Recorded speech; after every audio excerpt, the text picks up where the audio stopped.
Um daqueles livros difíceis de achar, livro do profeta Joel, capítulo de número 2. E agora pegou você. Aleluia. Livro do profeta Joel, capítulo de número 2.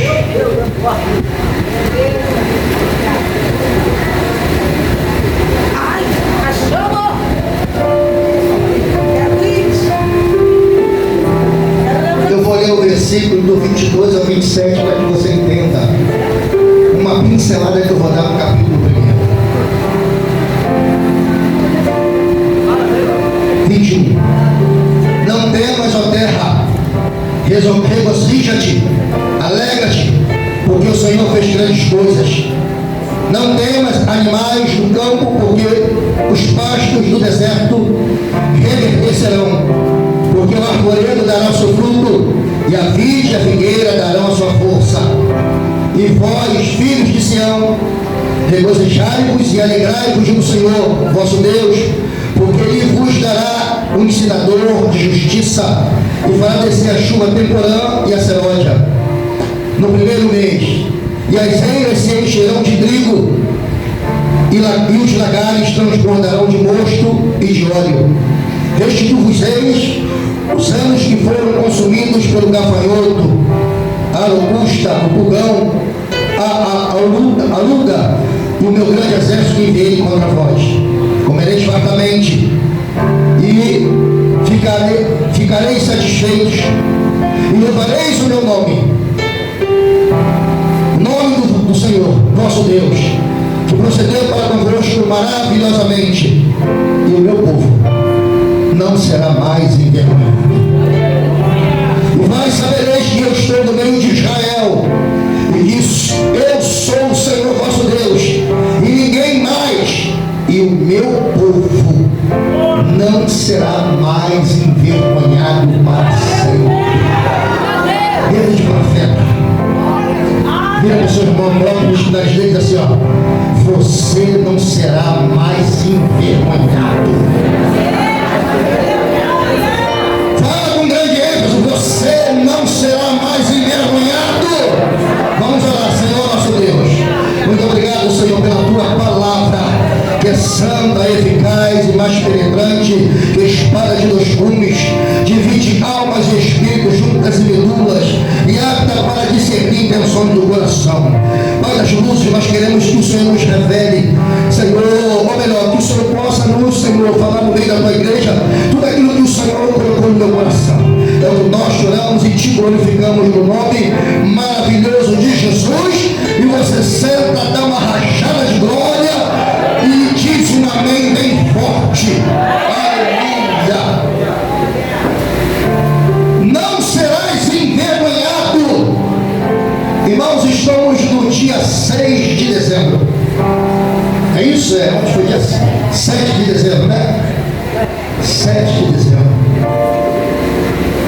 Durante esse ano de janeiro até o dia de ontem, ou até mesmo o dia de hoje, quantas humilhações nós sofremos, quantas vezes fomos envergonhados. É verdade. Porque a palavra envergonhado, ela significa humilhação, rejeição. Quantas vezes nós fomos humilhados, rejeitados, até mesmo por pessoas que estão ao nosso lado e de uma hora para outra nos envergonham, nos rejeitam e nos humilham. E eu fui pesquisar isso, irmãos, sobre a palavra envergonhado.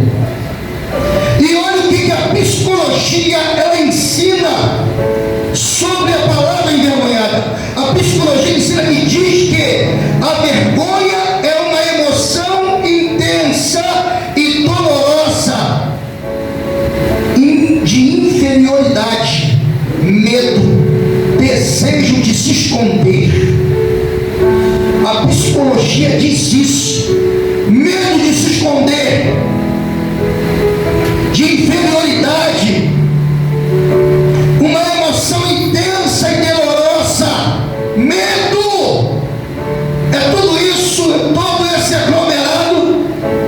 que quando nós somos humilhados, entra dentro de você, entra dentro de nós. Mas a psicologia, ela pode dizer isso. Mas o nosso Deus, Ele nos diz que feliz é a nação cujo Deus é o Senhor. Feliz é a nação. Satanás, ele pode até tentar nos envergonhar, nos humilhar, nos rejeitar, mas Jesus não. Jesus não quer que ninguém se perca. Jesus não quer que ninguém seja humilhado por ninguém. E se for, é por uma causa nobre, para que o Senhor venha te ensinar alguma coisa. Mas nem toda humilhação vem do Senhor. Algumas humilhações, o Satanás se levanta para tentar frustrar o plano de Deus na sua vida. Mas eu vim nesta noite como profeta para dizer para você: você não será mais envergonhado. A situação do povo de Judá naquela época que estava vivendo, no capítulo 1, que estava apostatada, estava em desobediência, estava em idolatria. E eu posso dizer uma coisa para você: catuca o seu irmão do lado assim, ó, para ele acordar. Deus, ele não divide a sua glória com ninguém. A glória dele pertence a ele. Quando você dá um glória, o glória não é para você, o glória é para Jesus. Até às vezes mesmo nós, com a nossa insignificância, com a nossa pequenez de pensamento, dizemos assim: eu não gostei do culto hoje. Mas quem disse que o culto é para nós?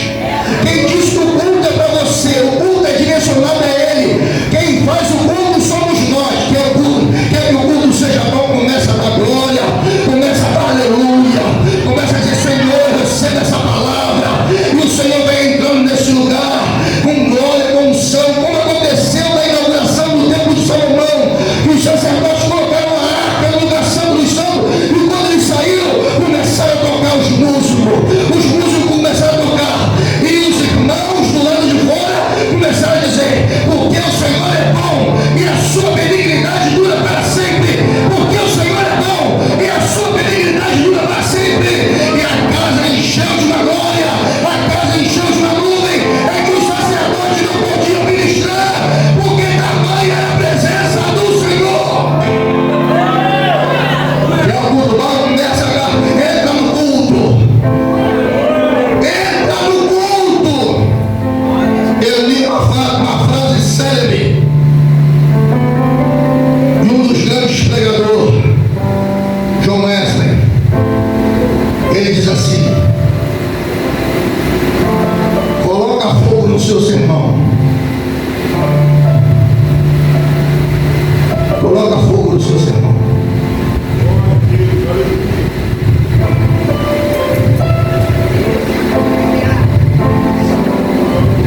Ou faça o seu sermão pegar fogo.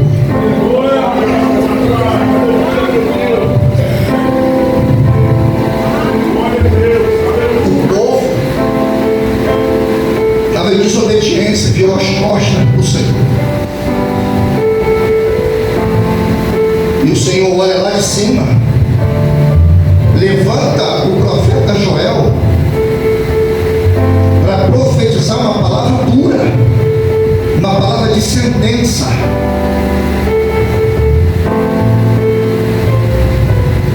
E nos primeiros versículos, ele está dizendo assim, ó: ouvi isto, vós anciãos, e escutai todos os moradores da terra. Aconteceu isso em nossos dias, ou também nos dias dos vossos pais. Fazei sobre isto uma narração aos vossos filhos, e os vossos filhos a seus filhos, e os filhos destes a outra geração. Ou seja, aconteceu nos nossos dias, passe para os seus filhos. dos seus filhos para os seus filhos, e a outra geração, eles saberão de tudo que aconteceu no nosso dia. Eu fico lendo a palavra, a Bíblia Sagrada, e ela não esconde nada. Fala para o seu irmão assim: não esconde nada do Senhor, não, que lê tudo. O Senhor relata os momentos bons dos profetas e os momentos ruins. O Senhor poderia ocultar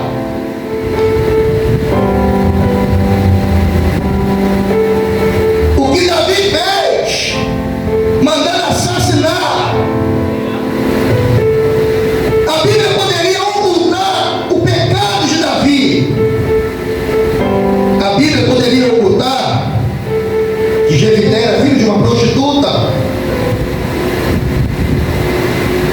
Era Jefité, o gileadita, filho de Gileade, porém filho de uma prostituta. Aí vem ali a Bíblia, porém filho de uma prostituta. Precisava disso, mas a Bíblia faz questão, nos momentos bons e nos momentos ruins. E esse momento que o povo de Judá está passando era um momento que eles tinham se afastado. E a única forma de Deus trazer eles de volta é deixando eles passarem a prova. Eles viviam da agricultura, tinham que plantar para colher, para comer. Aqui que o Senhor faz? Permite uma invasão de gafanhotos que devasta toda a lavoura, toda a agricultura. O gado não tem onde mais comer no pasto. O sacrifício da casa do Senhor para. Não tem mais óleo, não tem mais uva, câmaras, não tem mais. E agora? Tudo está assolado.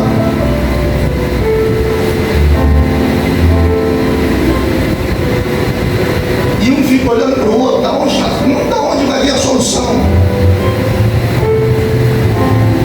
Aí o Senhor levanta o profeta Joel para falar primeiro para os líderes.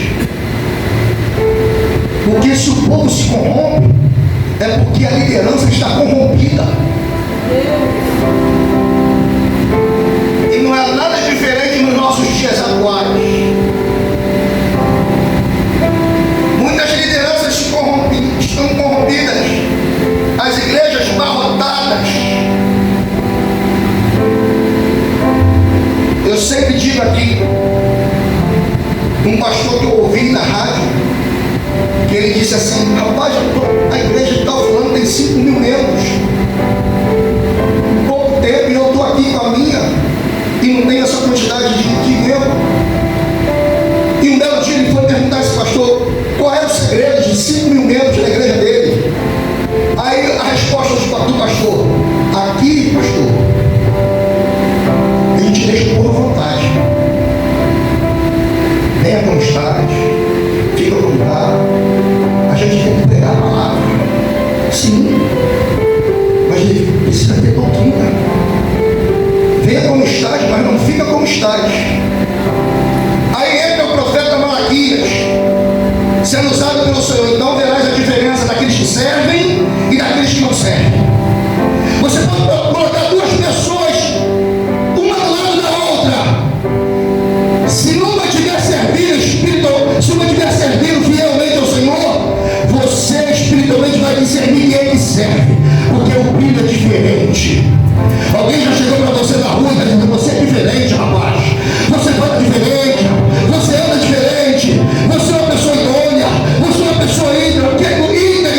O que é isso? Eu sirvo ao Senhor, mas nem todos aqueles que servem o Senhor, irmãos. Eu quero dizer aqui para você, abrir um parênteses: existem pessoas que não servem o Senhor, são íntegras, tem palavra, compra e paga.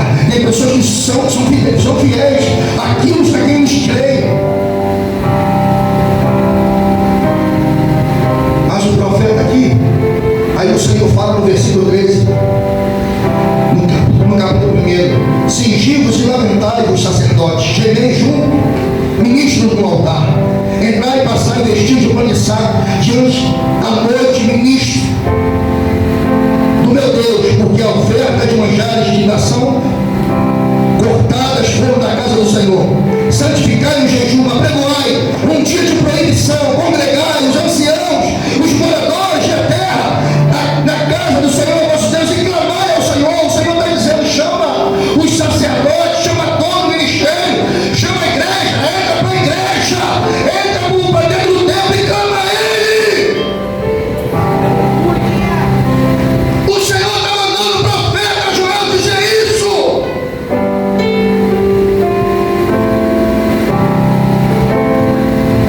Aí quando chega no capítulo 2, no primeiro versículo diz assim: tocai buzina em Sião. Tocar buzina significa chamar urgente ao arrependimento. Está na hora de nós, hoje em dia, tocarmos buzina, fazer-se ouvir a voz do Senhor, fazer-se ouvir a palavra, a tempo, a fora de tempo.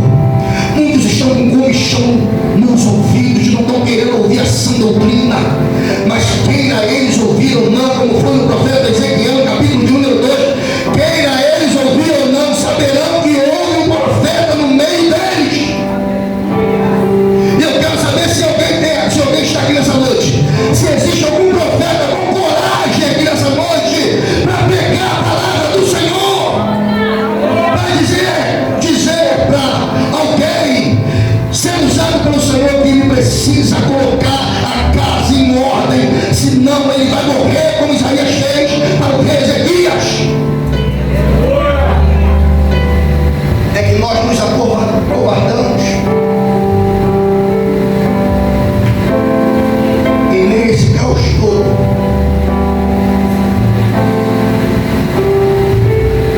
eles se voltam para o Senhor. Eles estão igualzinho ao livro de Juízes. Enquanto o juiz estava vivo, o povo estava na bênção. Quando o juiz morria, o povo se corrompia. Quando Deus levantava o juiz, o povo voltava para o Senhor. Quando o juiz morria, o povo se voltava para os ídolos. Quem é você, irmãos? Aí Paulo vem dizendo: olha para cá. Aí você dá um glória a Deus para não dizer que é para você. Aí Paulo vem dizendo para os irmãos lá de Coríntios: não vos prendai um jugo desigual. Que consenso tem o templo de Deus com o templo dos ídolos? Ou você adora Deus, ou você adora Baal. A quem você tem adorado nos momentos das suas dificuldades de luta? A quem você tem clamado? Aleluia.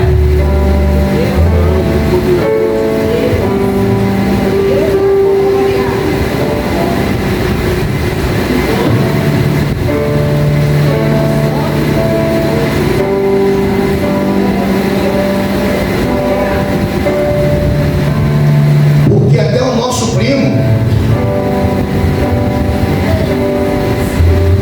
já reconheceu nas igrejas universais, não é universal do reino de Deus, não. É que eu não posso falar nome. Você já entendeu, né? É que o líder maior das igrejas universais já ditou assim: olha, nós temos que orar, não é por fulano, mas é por nome de Jesus. Só há salvação em Jesus, não por fulano. Não reconhece, não querendo negar a eficácia dela, mas não. Mas salvação só por Ele. Irmãos,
disse a luz para descer a chuva temporã e a seródia. O que é a chuva temporã? O que é a chuva seródia? A chuva temporã, ela caía antes do plantio em outubro. E a chuva seródia, ela caía antes da colheita. Aleluia. Isso aqui é uma metáfora para nós nos nossos dias atuais. A chuva temporã, ela cai antes do plantio, para preparar o terreno, é para semear a palavra, é para a palavra ser semeada. E a chuva, aleluia, seródia, é para a colheita, ela cai antes da colheita, é uma preparação para o arrebatamento da igreja. Aleluia. Aí nos versículos seguintes, você vai ver que está escrito: e nos últimos dias haverá um grande derramamento do Espírito. O derramamento do Espírito está vindo sobre a igreja, sobre o Brasil, sobre as nações. Precisamos estar ligados no céu, porque a chuva seródia, ela vai chegar. E quando ela vai chegar, ela precede o arrebatamento da igreja. Eu quero saber quem é que vai subir. Quem é que vai subir? Quem é que vai subir? Quem é que vai subir? Irmãos, entenda uma coisa: aqui na terra é um ensaio. Quando você vem para a igreja, você está ensaiando quando chega aqui para adorar. Porque os serafins lá em cima, enquanto o Senhor chama no trono, não precisava o Senhor dizer que adora, não. Eles diziam assim: santo, santo, santo é o Senhor, e toda a terra está cheia da sua glória, está cheia da sua glória. Nós vamos aprender com os anciãos lá de Apocalipse, dizendo: santo, santo, santo, santo, santo, santo, santo, santo é o Senhor, santo é o Senhor, santo é o Senhor. Lá em cima não haverá noite, lá em cima só haverá dia, e para sempre estaremos com o Senhor, para louvá-lo e bendizer o seu nome.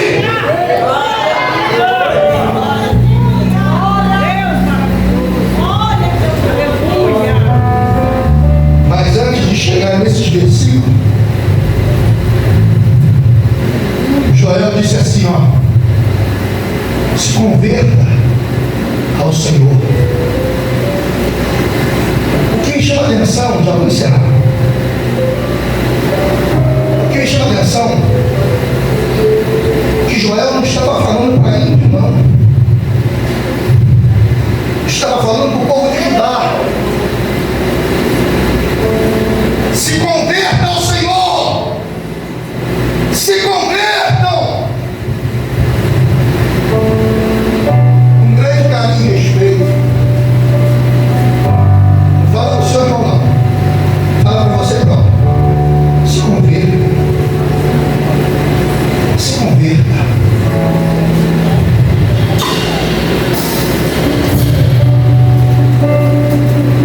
E ele continua ainda dizendo assim: rasgue os vossos corações, não as vossas vestes. Porque quando acontecia alguma coisa de pesar, de tristeza, era cultural deles rasgarem as vestes, jogar a poeira para cima.